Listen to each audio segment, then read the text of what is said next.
মা শোনো, আমি আর জয় ঠিক করলাম এবার থেকে তুমি 1 মাস করে আমার কাছে থাকবে আর 1 মাস জয়ের কাছে থাকবে। অনুরাধা দেবী বলেন, এ তুই কি বলছিস খোকা?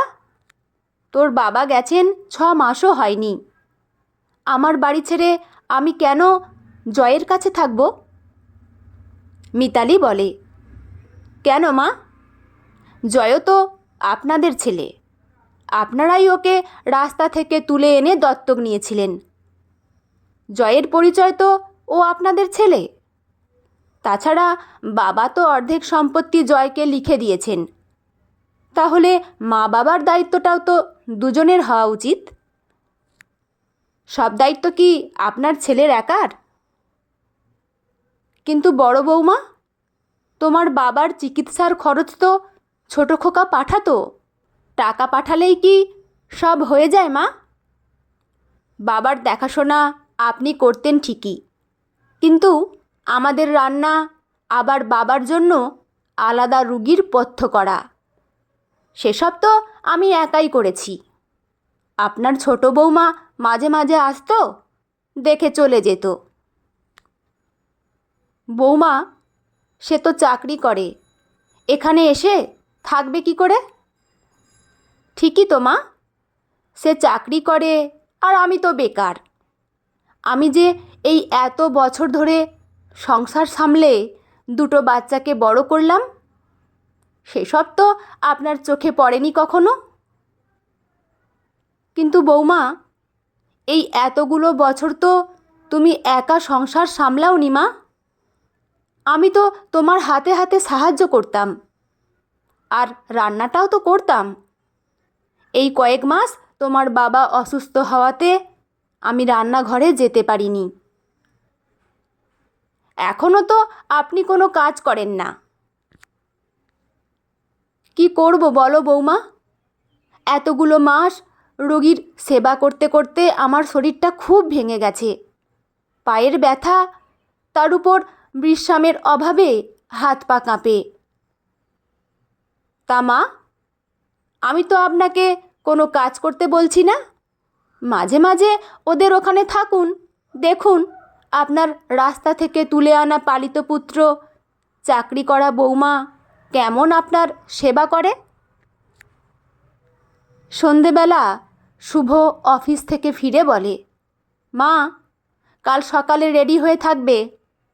আমি অফিস যাবার সময় তোমাকে ওদের বাড়ির সামনে নামিয়ে দিয়ে অফিস চলে যাব।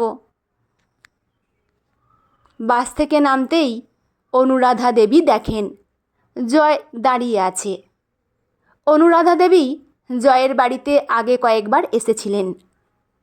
জয় চাবি দিয়ে দরজা খুলে ভিতরে ঢোকে। বৌমা কি অফিসে? না মা, আমরা দুজনেই আজ ছুটি নিয়েছি। ও গেছে ছেলেকে স্কুলে দিতে, এসে যাবে। জয় বলে, জানো তো মা, বুম্বা মানে তোমার নাতি আজ কিছুতেই স্কুলে যেতে চাইছিল না। যেদিন থেকে শুনেছে ওর ঠাম্মি এখানে এসে থাকবে, ওকে আর পায় কে। কাল থেকে তো ঠাম্মি কখন আসবে, ঠাম্মি কখন আসবে বলে বলে মাথা খারাপ করে দিয়েছে। আজ স্কুল যাবার সময় ওর মাকে বলছিল, স্কুলে আজ যাচ্ছি, ঠিক আছে, স্কুল থেকে এসে আমি ঠাম্মির কাছেই থাকব। তুমি আমাকে তোমার ঘরে একদম ডাকবে না, বলে দিলাম। আবার ও কি বায়না করে রেখেছে বলো তো মা? ঠাম্মি যতদিন এখানে থাকবে ও ঠাম্মির কাছেই খাবে, ঘুমোবে, সব করবে। অনুরাধা দেবী জয়ের কথা শুনে হাসতে হাসতে বলেন, আসুক দাদু ভাই স্কুল থেকে, ওর যা যা আবদার আমি সব মেটাবো। ওর কি দোষ বলো? ছোট থেকে তো ও আমার কাছে তেমন কোনো আবদার করতেই পারেনি। সে তোমাদের নাতি ঠাম্মির ব্যাপার, তোমরা জানো। আচ্ছা মা, তুমি এই ঘরে থাকবে, পাশেই বাথরুম আছে, তোমার কোনো অসুবিধা হবে না। নাও, এখন তুমি বিশ্রাম করো। দরজা খোলার আওয়াজ পেয়ে জয় বলে, শিলা, এ ঘরে এসো। মা, আপনি এসে গেছেন? ঠিক আছে, আমি জলখাবারের ব্যবস্থা করি। মা, আপনার কোনো খাবারে অসুবিধা নাই তো? না ছোট বৌমা, সব কিছুই খাই, তবে বেশি তেল মশলা সহ্য করতে পারি না। ঠিক আছে, আমি আসছি, আপনি ততক্ষণ কাপড় চেঞ্জ করে হাত ধুয়ে আসুন। এই নিন, দেখুন তো মা, আপনার পছন্দ হয় কি না। 3টে প্লেটে সেঁকা পাউরুটি মাখন দিয়ে, আর কয়েক টুকরো আপেল, শসা, পেঁপে, কলা, আর একটা সন্দেশ। তোমরা এখনো জলখাবার খাওনি? সকালে চা বিস্কুট ছাড়া আমরা কিছু খাওয়ার সময়ই পাই না। সে কি রে, সকালের খাবারটা না খেলে শরীর ঠিক থাকবে কি করে? মা, আমরা সকালে ঘুম থেকে উঠে চা বিস্কুট খাই, তারপর বুম্বাকে দুধ কর্নফ্লেক্স দিয়ে ওর টিফিন করে ওকে রেডি করে আমরা 3জন বেরিয়ে পড়ি। ওকে স্কুল বাসে তুলে দিয়ে আমরা অফিস চলে যাই। 11টার সময় কাজের মাসি এসে বাড়ির সব কাজ করে রান্না করে রেখে 3টের সময় বুম্বা স্কুল বাস থেকে নামলে ওকে নিয়ে এসে খেতে দিয়ে টিউশন দিয়ে ও বাড়ি চলে যায়। তারপর আমরা একে একে ফিরি। 8টার সময় আমি বা তোমার বৌমা বুম্বাকে টিউশন থেকে নিয়ে আসি। তারপরে তোমার বৌমা ডিনার রেডি করে, আর আমি সেই সময় বুম্বার পড়াশোনার কিছু প্রয়োজন হলে দেখিয়ে দিই। এইভাবেই আমাদের সংসার চলছে। মা, আপনি কি চা খাবেন? না ছোট বৌমা, আর চা খাবো না। মা, আজ তো আমার ছুটি, কি রান্না করব বলুন? তুমি যা রান্না করবে আমার ওতেই চলে যাবে। তা তোমার কাজের মেয়ে এলো না? ও তো আসে 11টার পর। অবশ্য আপনি যতদিন থাকবেন ওকে আমি 9টার মধ্যে চলে আসতে বলেছি। মা, এই হলো কনকদি, আর কনকদি ইনি হলেন আমাদের মা। শিলা বলে, কনকদি, আজ তো আমি বাড়িতে আছি, কাল থেকে বুম্বার সঙ্গে মায়ের সব দায়িত্ব তোমার, বুঝলে?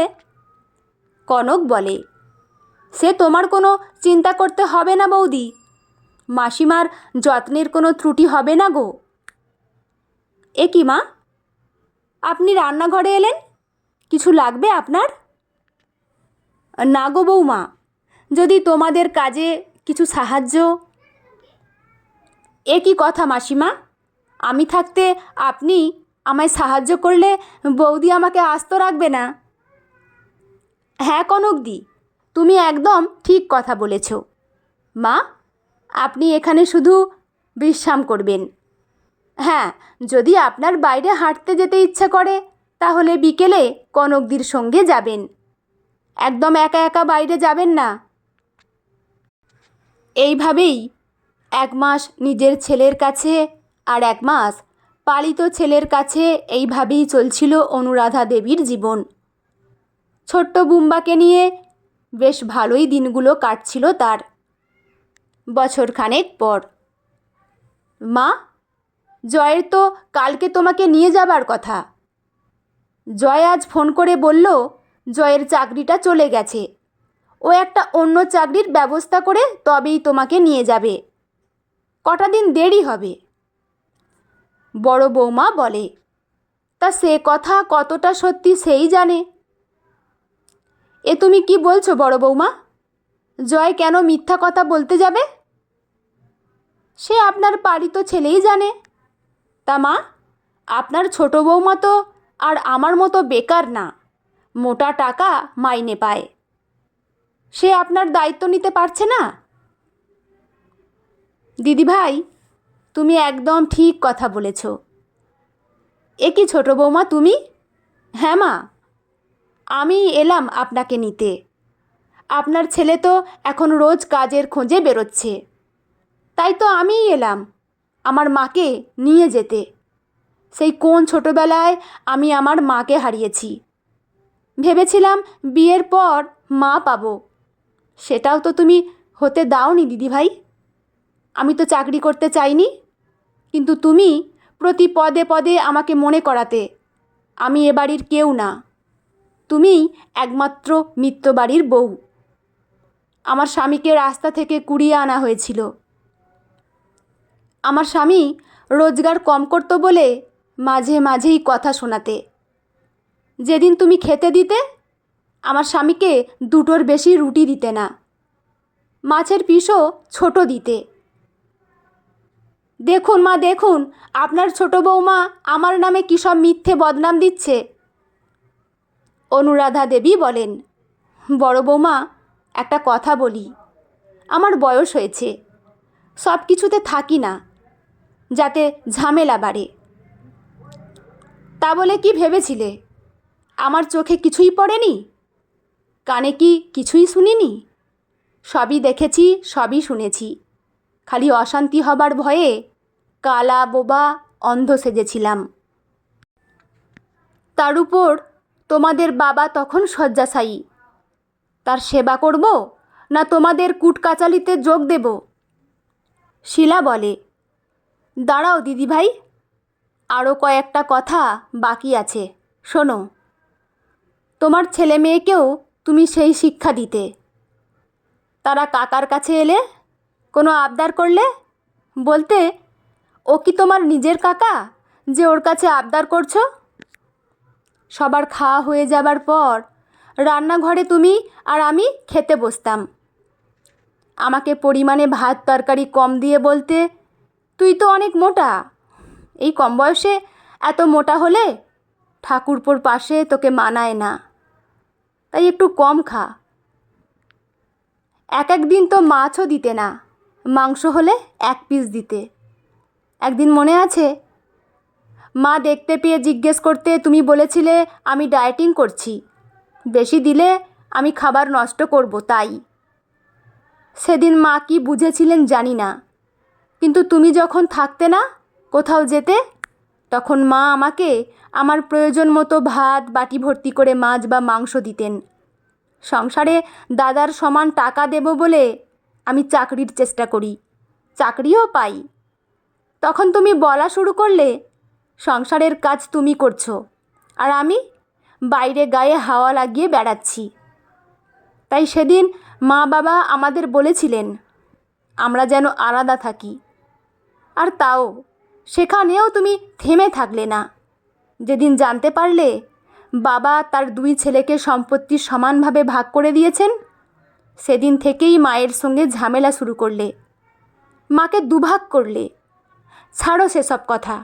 মা, এইটা নিন মা। এইটা কি ছোট বৌমা? এটা সেই সম্পত্তি ভাগের উইল। এটা আমরা ফিরিয়ে দিলাম।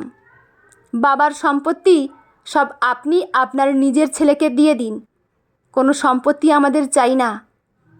আমি আমার মাকে চাই, আমার সংসারে মায়ের আশীর্বাদের হাত চাই, মায়ের কোল চাই, আর আমার বুম্বার জন্য চাই ঠাকুমার সান্নিধ্য। বন্ধুরা, গল্পটি এখানেই সমাপ্ত। আপনাদের কেমন লাগলো অবশ্যই কমেন্ট করে জানাবেন। লেখা স্নিগ্ধা দাস, পাঠে আমি রিমি। দেখা হচ্ছে পরের কোনো গল্প নিয়ে। ভালো থাকবেন সবাই, ধন্যবাদ।